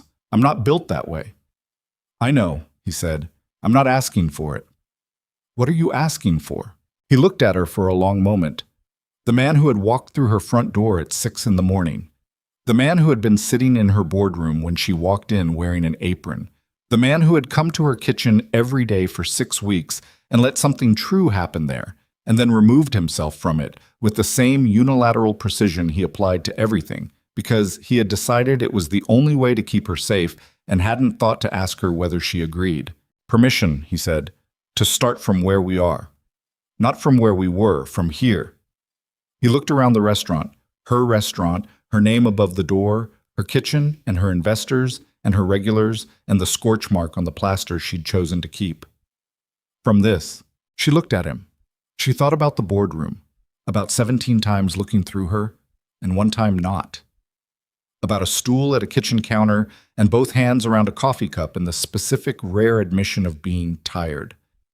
About a piece of signed paper and the cold of a January sidewalk and 3 words she had saved in her phone under a name she'd never admitted to anyone. She thought about her brother standing in this kitchen at the soft opening saying, "It's you," meaning the food, meaning the whole place, meaning this is what you actually are. She thought about all the things she had built from her own hands and her own mind and her own refusal to disappear, and she thought about whether any of that, any of the solidity of it, any of the ground she was standing on, was diminished by letting someone stand on it beside her. She reached under the bar. She had a bottle of wine she'd been saving for something she hadn't named yet, a Burgundy that a vendor had given her when they'd signed the supply contract, that she'd put away because she wasn't sure what it was waiting for. She set it on the bar. She found 2 glasses. She poured. She pushed 1 glass toward him and held the other and looked at him across her bar, in her restaurant on a street in Harlem at 10:15 at night, with the legal battle still live in the world outside, and her name still circulating in a story that had gotten her wrong, and the full, specific, complicated weight of the last year between them. "From here," she said. She did not say yes to everything. She was not saying yes to everything. She was saying, "This is the beginning of a conversation that will require more honesty than either of us has been comfortable with, and I am willing to have it, and that is the most I have, and it is enough to start." He understood. She could see him understand it. The way his shoulders changed, some fraction of the sustained tension releasing, not gone but different, shifted from bracing to something more like readiness. He picked up the glass. He did not make a toast. Neither did she. They just drank, and the wine was good, and the restaurant was quiet around them. They talked until midnight, about real things. Not the legal situation, not strategy, not the next move. About the things underneath all of that, the geography of how two people end up where they are, the accumulation of choices and failures, and the particular unglamorous work of becoming someone you can stand to be. He talked about his father, briefly, with the compressed economy of a man who has done significant work to arrive at a few clear sentences about something large. She talked about hers, with the steady, matter-of-fact honesty of someone who had been making peace with that particular absence for 22 years and was mostly done with it. They talked about Marcus, who had called at 8 p.m. asking why there were news articles with Amara's name in them, and whom she had called back and told the full truth to for the first time. All of it. Morrow, the surveillance, the trust, Darian, and whose response had been silence followed by, "Are you okay?" followed by the specific, fierce protectiveness of a younger brother who had spent his whole life watching his sister hold everything together and was finally, at 22, old enough to be angry on her behalf. "He wants to meet you," Amara said. Darian looked at her. "Your brother." He said, and I'm quoting, "I want to look this man in the eye." She paused. "He's 22 and he's been watching culinary videos on the internet since he was 12, and he has opinions about everything. Fair warning."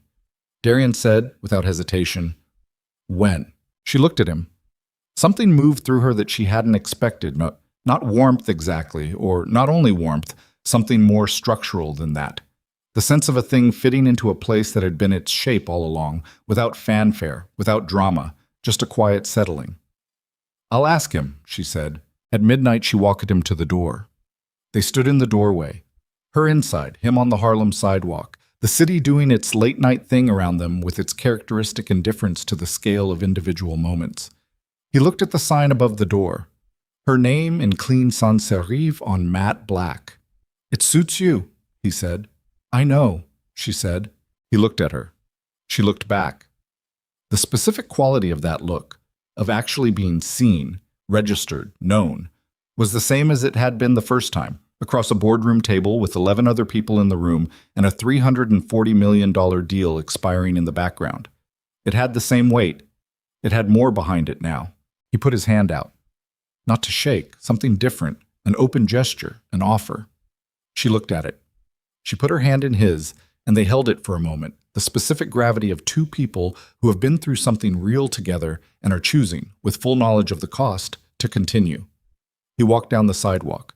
She watched him go until the distance made him ordinary. Just a man in a dark jacket on a Harlem street at midnight, unremarkable, human-scaled. She went back inside. She locked the door.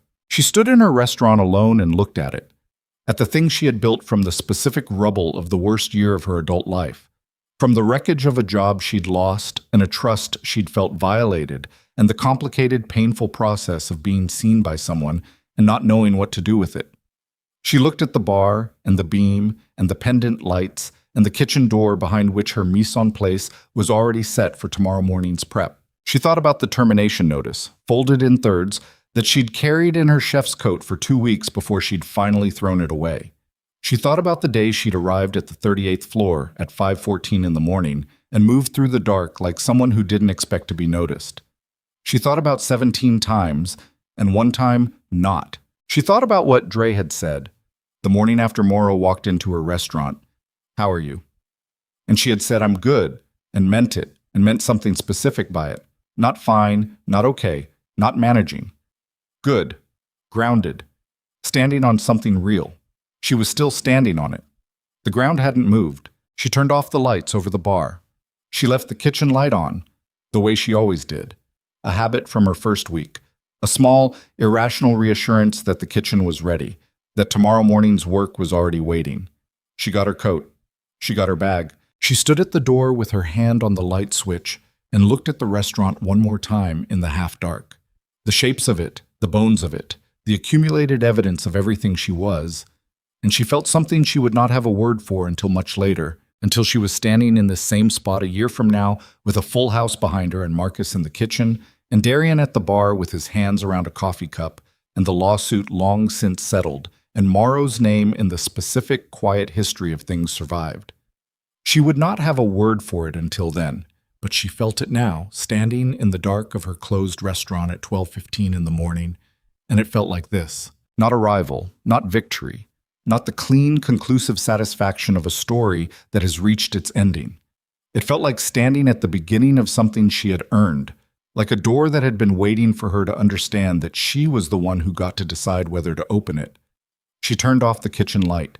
She opened the front door. The Harlem night came in, cool, layered, carrying the sounds of a neighborhood that had its own long, hard history of surviving things that were supposed to stop it and was still here and would be here tomorrow and the day after. She stepped out into it. She locked the door behind her. She walked home through streets she knew the way she knew her own kitchen, completely, privately, with a kind of ownership that nobody had ever officially granted her, but that was hers regardless. The story of how she had gotten here was not simple. It was not clean. It had not happened the way she would have chosen if anyone had thought to ask her, which they hadn't, which was its own kind of lesson about the difference between the life you plan and the one that actually forms around you while you're busy planning. She had walked into a boardroom in an apron. She had said, "Your name is Amara Ellison, executive chef. You have been looking through me for 93 days, and I am here." She had said it without knowing what it would cost or what it would return, without a plan, without a map, with nothing but the exhausted, furious clarity of a woman who had run out of patience for being invisible. And the world had not ended. The ceiling had not fallen. The most feared man in the building had looked at her, actually looked.